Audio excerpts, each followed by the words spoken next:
Iya, kalau ibu mau nanti saya belikan.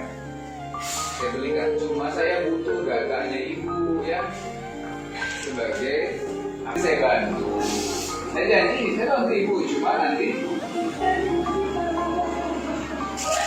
Sosok Kompol Bambang Askar terenyuh kisah ibu curi telur demi makan 3 anak kirim sembako.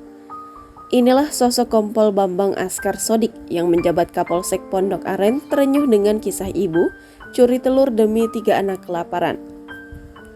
Kompol Bambang Askar Sodik meminta dengan hormat ke pihak minimarket untuk tidak memperpanjang masalah. Adapun Kompol Bambang AS mengaku terenyuh dengan kejadian tersebut. Ada warga yang nekat mencuri karena terdesak kebutuhan sehari-hari. Dia pun meminta Aibda Samsul Hairudin untuk membantu meringankan beban keluarga ibu tersebut. Ibu ini mencuri untuk kebutuhan hidup sehari-hari. Saya perintahkan Babin Kamtibmas untuk membelikan sembako dan telur kepada ibu tersebut, katanya. Bambang lalu mengutip hadis Rasulullah SAW yang menyebutkan kemiskinan itu dekat dengan kekufuran. Menurut Bambang, terkadang kejahatan terjadi bukan hanya karena memang ada niat jahat dari pelakunya, namun karena kebutuhan yang mendesak dan masalah ekonomi. Atas keputusan dan kebaikan polisi, sang ibu, PL, mengaku terharu dan mengucapkan terima kasih. Ia mengaku tidak akan mengulangi perbuatannya yang semata-mata dilakukan hanya demi memberi makan ketiga anaknya. Saya nggak bakal menceritakan ibu seperti apa, saya cuma mau mengimasi betul nggak ibu tinggal di situ. Ya, oke, mau berangkat atau rumah sendiri?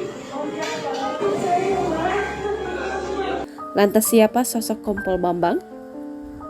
Diketahui Kompol Bambang Askar Sodik baru menjabat sebagai Kapolsek Pondok Aren pada awal September 2023 lalu. Sebelumnya, Kompol Bambang Askar Sodik menjabat sebagai Kasat Lantas Polresta Bandara Soekarno-Hatta. Kompol Bambang Askar Sodik merupakan jebolan sekolah calon perwira Polri reguler angkatan ke-35. Tak hanya itu, Kompol Bambang Askar Sodik sempat mengenyam pendidikan di Sekolah Staf dan Pimpinan Pertama Polri Angkatan ke-56. Pamen Polri berpangkat Melati 1 ini mengenyam pendidikan dasar reserse narkoba. Pendidikan yang kemudian mengantarkannya dipercaya menjadi Kapol Subsektor Seraton Polresta Bandara Soekarno-Hatta.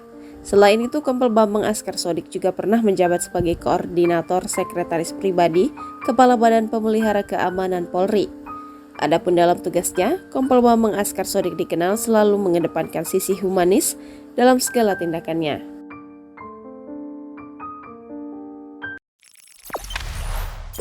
Jangan lupa subscribe, share, komen, dan like ya!